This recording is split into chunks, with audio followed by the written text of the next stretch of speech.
What's up, man? I'm with MTV News. I was wondering if you had any MP3s on your computer. Yeah. So, how many MP3s do you have on your computer? About 600. 6 or 7,000. Come again? 6 or 7,000. Probably like 300. For real? Where'd you get them from? Truthfully, most of them from Napster. The first time I heard about digital music was through Napster. And I didn't really understand what it was, but I knew I could get any song I wanted. How many of you download music from the internet? Okay. When I realized that there is an opportunity to just download everything we want and not really pay for it, I started to use it. 19-year-old Sean Fanning developed the Napster computer program. Today at BYU, he was treated like a rock star. It's strange, it's awkward. I'm not used to this. He's an awesome guy, and he's so young, too. So you don't think this is stealing? Not at all, because you're just getting a few songs that you find interesting and seeing what's up. There was this era of discovery that felt like the virtual version of a record store. I remember saying to myself shortly after downloading my first MP3, I'm never going to buy music again.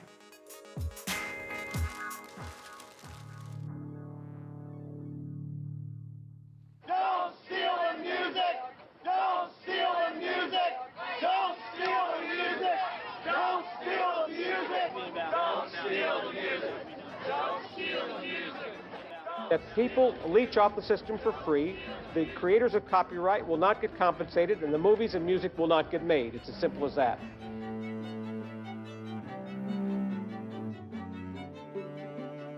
When it became possible for people to get music for free, there was a lot of outcry and a lot of concern about, well, why do people think it's free? Why is that right? If you make something and somebody takes it without compensating you, you're hurt by that. Everyone would like to have everything for free. That's not how we work. And it's not fair, it's not right. When you got a technology that gives away what you do free, how do you compete with free? I mean, when Napster hit, it wasn't just an issue for the music industry. Young teenagers, mind you, are coming up with ways we can get DVD movies on our computers for free. Anything that was reducible to a 1 or a 0 was potentially available freely to consumers. All of this was, from a music industry executive perspective, terrifying. On the flip side, for the independent artist, Napster was probably a good thing. It made it so much easier to get exposure.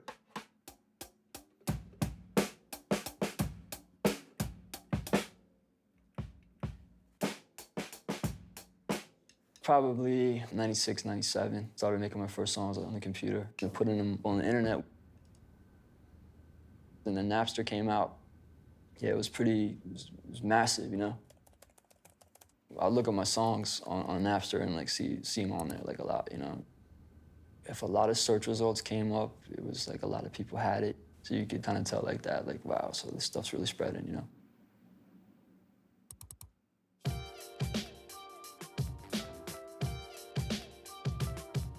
Making MCs freeze and drop to their knees like getting caught smuggling keys to Caribbean seas at ease. I think Napster did a lot for independent artists at that time. It was the beginning of an independent path to find your following such that you can sustain yourself, have a career without having a major label contract. Benefit was and is an awesome MC, but way ahead of his time. The major labels weren't paying attention to what was happening in the MP3 world. To their loss, because the MP3 world was like a minor leagues. And if somebody floats or rise to the top, then they could, zoom off to that other level.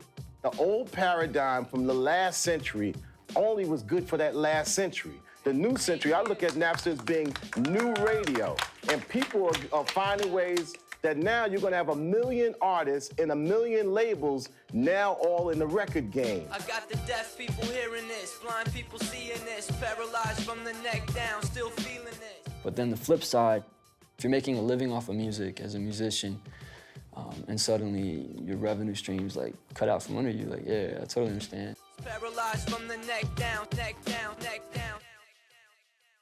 I remember Lars from Metallica was like, you know, he was really mad about it. Napster hijacked our music without asking. They never sought our permission. Our catalog of music simply became available for free downloads on the Napster system. The argument I hear a lot, that music should be free, must then mean that musicians should work for free. Nobody else works for free, why should musicians? Drummer Lars Ulrich and his bandmates say Napster is illegal and filed suit against its creator for copyright infringement. Most artists weren't really too thrilled with being on the other side of the kind of the hip, hot, new, young thing. But Lars was, frankly, unafraid to get out there. If they want to steal Metallica's music instead of hiding behind their computers in their bedrooms and dorm rooms, then just go down to Tower Records and grab them off the shelves instead. When I saw Lars Ulrich going on that campaign, I just remember thinking that was the lamest thing I'd ever seen. Like, Metallica, you're all millionaires. So what are you complaining about?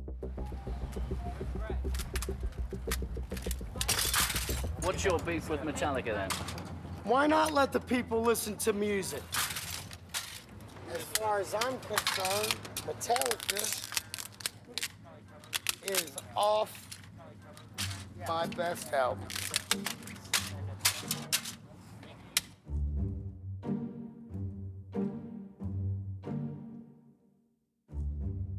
There was definitely a lot of hate and a lot of backlash. My friend definitely said, yeah, F Metallica, I'm done. I'm only listening to Nirvana now.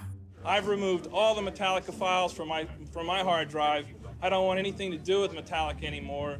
This mattered to a lot of people. Napster was like this symbol of freedom.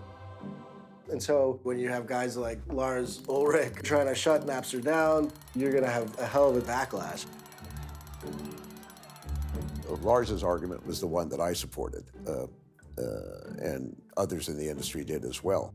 But this was an incredibly disruptive force in the music industry, no matter what side of the argument you came down on. And the industry had to shut all of this down.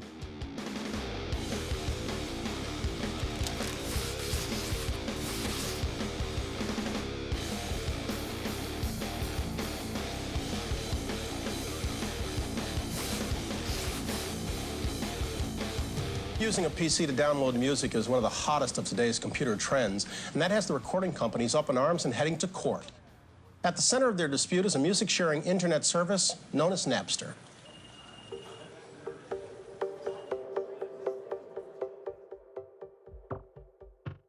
The litigation against Napster was fairly monumental. They were fighting us in court aggressively. Napster's point of view is like, we don't personally share any files, okay? We just facilitate connections between users, and we're not responsible for policing the contents of our network. Pure and simple. It was theft of intellectual property. And I just can't get past that fundamental reality. I still get agitated, even at this point, years later. CNN covered the court decision live. So there was a lot of pressure. You know, 25 million people were using Napster every single day and really invested in the outcome.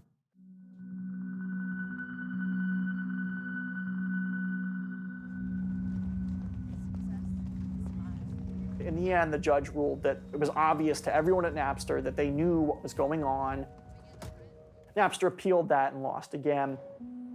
In a 68-page opinion, the appeals court said Napster knew its users were violating copyright infringement laws. The song swapping service this weekend will begin blocking access to millions of musical files on Napster. We stopped the sharing. We basically took the servers offline. Over a period of time, the obligations to the creditors just overwhelmed the company, and there didn't seem to be any way to get revenue in. And so the board determined at that point the best thing to do would be to go into bankruptcy. The days of free music with Napster, folks, are over. It felt like this really dark, horrible day in San Francisco. I was depressed. Lots of people were depressed. Technology had lost.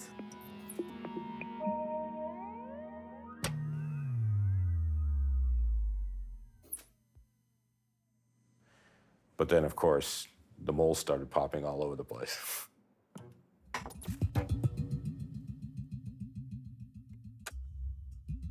There are already dozens of alternatives to Napster, with names such as My Napster, Napagator, and CuteMX. We had other file sharing services crop up that were in many ways more insidious. There was no centralized server that the files passed through, and that was much more difficult to address. Even if they crack down on one program like Kazaa or something, I think there's going to be another program coming out that in the next week or two that's going to be doing the same thing. The huge problem at the time is that it was very hard to tell people not to use peer-to-peer methods. And they'll say, well, what should we use? And the answer was go to a record store and buy a CD. That's not what they wanted to hear. The record companies have to wake up, and I think they will, to the fact that they're no longer in the business of hiring trucks and having big warehouses and shipping CDs around. People want their music via the internet. The answer to the piracy was to give people what they otherwise wanted in a legitimate way at a fair and reasonable price. We needed to have a legitimate online music store.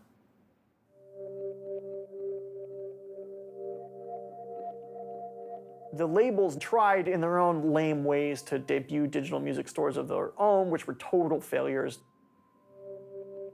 I remember trying to use these things and on these special players, and it was really pretty antediluvian, and nobody really signed up for these things. For the longest time, there was such a divide between Silicon Valley and the music industry. You know, it was just a big war. It was not in the software industry's interest to help the music industry. They sold a lot of computers because people wanted to get their music and other content for free. The music companies, they said, you know, you guys are all promoting piracy, and the tech guys are like, oh, you guys are all a bunch of Luddites, you don't understand, you have to change your business model. And the one guy who was able to bridge that divide was Steve Jobs.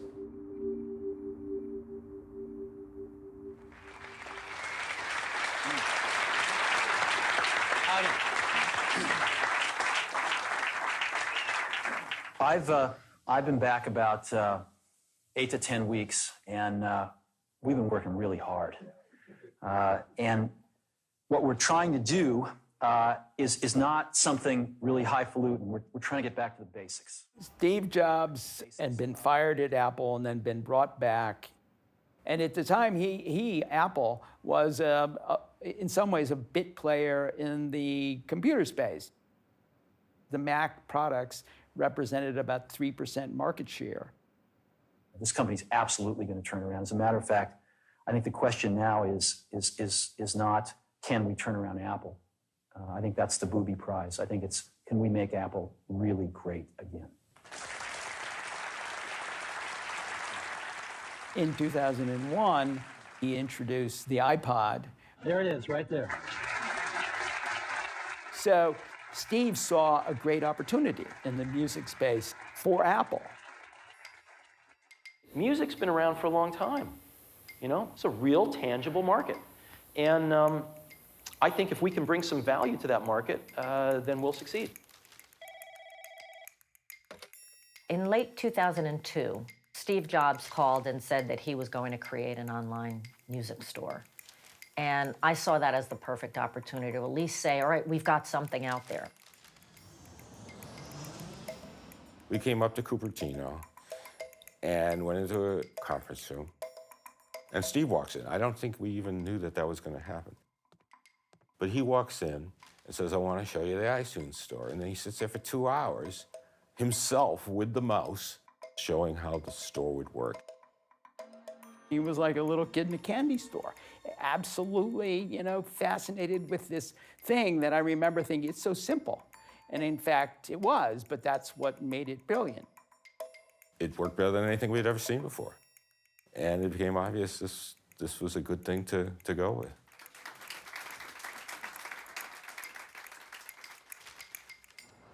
The one thing, of course, about the iTunes Music Store, he wanted every song to be a buck.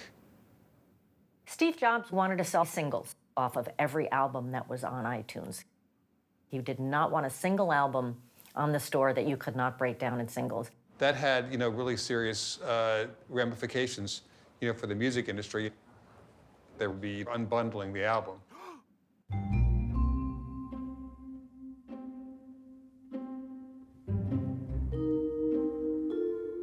A CD is a bundle.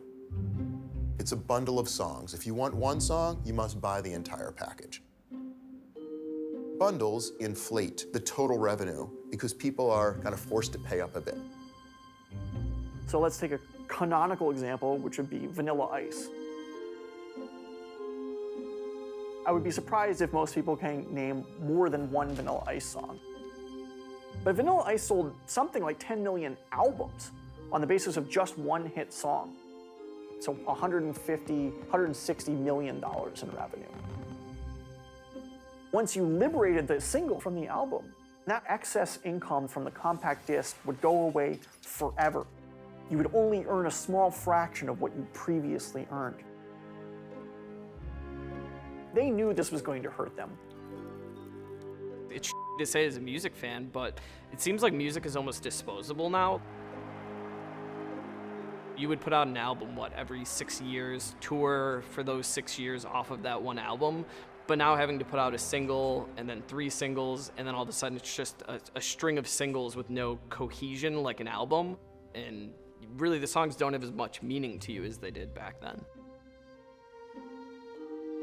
The pitch that Jobs made to the majors was, "We will save you." It was like a siren song. There was no choice, really, about anyone who thought about it. There was no choice. Today, we've got 200,000 tracks, and all of this music with all of these rights, you can buy for 99 cents per song.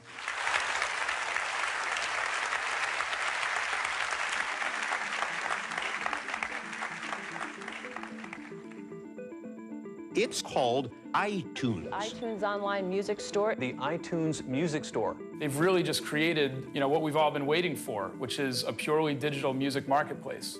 iTunes did spectacularly well. You had that great growth of downloads. iTunes recently sold its 50 millionth song. But the deal the industry made with Apple, to me, was a huge mistake. The unbundling of albums meant that the revenue that came in was significantly diminished. We were hopeful that the physical product would hold on longer than it did. As it turned out, it didn't. CD sales have dropped almost 1/4 in just 3 years. That's an awful lot of lost business. Buyers got very fed up with spending $18 when there's only 1 or 2 songs they like. This change with iTunes made people so upset that people actually started taking their products off the platform. Estelle had an album that had come out, and the label found out that about 90% of the purchases were just of one song, American Boy. They pulled the entire album off of the platform for 3 weeks before caving in and putting it back on.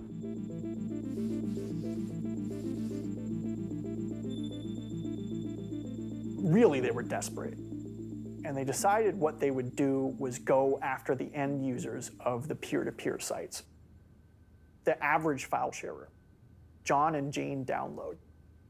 This was extremely controversial within the record industry. Hillary Rosen, the head of the RIAA, actually resigned in protest. I didn't want us to go against individuals. Even though they were the source of a huge amount of illegal activity, I felt like ultimately they were still music fans. But essentially, I was kind of overruled. My last day at the RIAA was the day before the litigation against individuals started.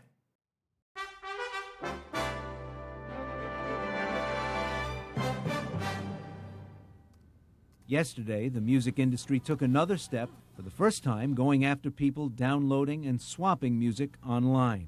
We want people to stop engaging in the theft of music so that people can go on making it.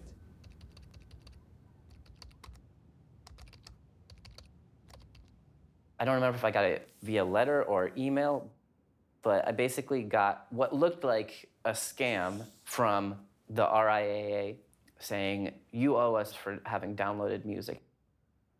I honestly ignored it because I didn't care. And they sent another letter saying I could be sued for up to $30,000 per song, of which there were thousands. I didn't have that much money. I don't think anyone did. I wasn't ever really worried about getting fined for downloading MP3s, mainly because I was using my mom's computer, and I was kind of so I was like, oh, my mom's gonna get fined, not me. Like, you can't take a 13-year-old's income when he doesn't have any income. They filed something like 17,000 lawsuits. But rather than going after the big infringers, they ended up suing children and grandmothers and people who were dead and moms.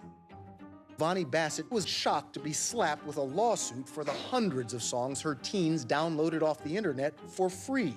My kids go to Catholic school. We brought them up right. No one in our family's been arrested. I mean, we don't steal. We don't steal. It's just ridiculous. It was absurd. It was absurd. I'm not downloading anything ever again. I mean, not even screensavers.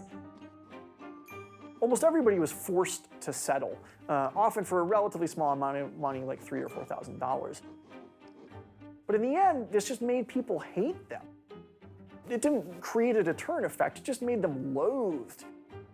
You know, I've been an avid record collector for over 40 years. Right. I've got nearly 10,000 records. You turned a music fan into an enemy. In fact, more people probably went to piracy as a result of this than anything else. I ended up having to pay, like, I think close to $1,000 to the RIAA. But in the end, I ended up recouping my losses by downloading overtime and doubling down.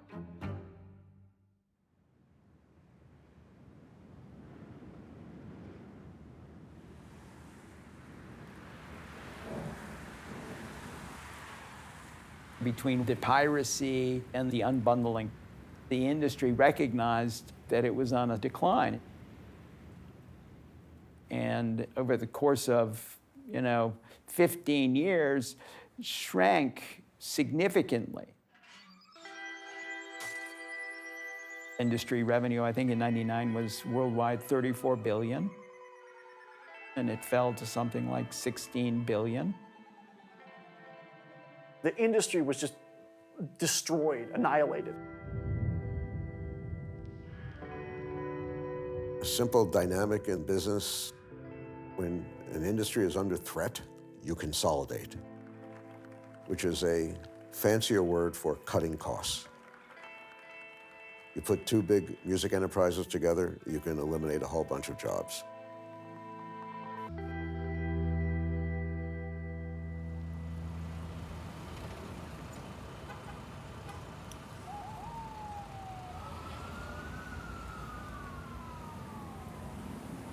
I'm currently standing in front of what used to be the Virgin Megastore, Union Square. Closed in June of 2009. It is now a Duane Reade and a Citibank.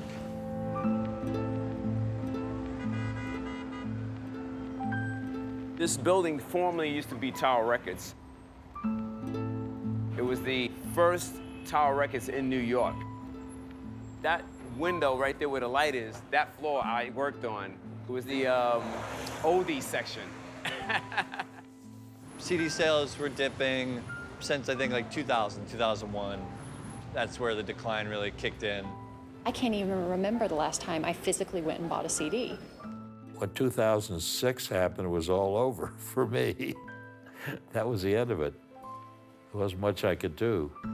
Tower Records may be toppling. The music chain is preparing to file for bankruptcy next week. When Tower was bought out, a lot of us, the employees that worked there, fell into like a depression. We're like, wow, this is it. The Tower is going to be gone for good. How do I feel about it? Crappy.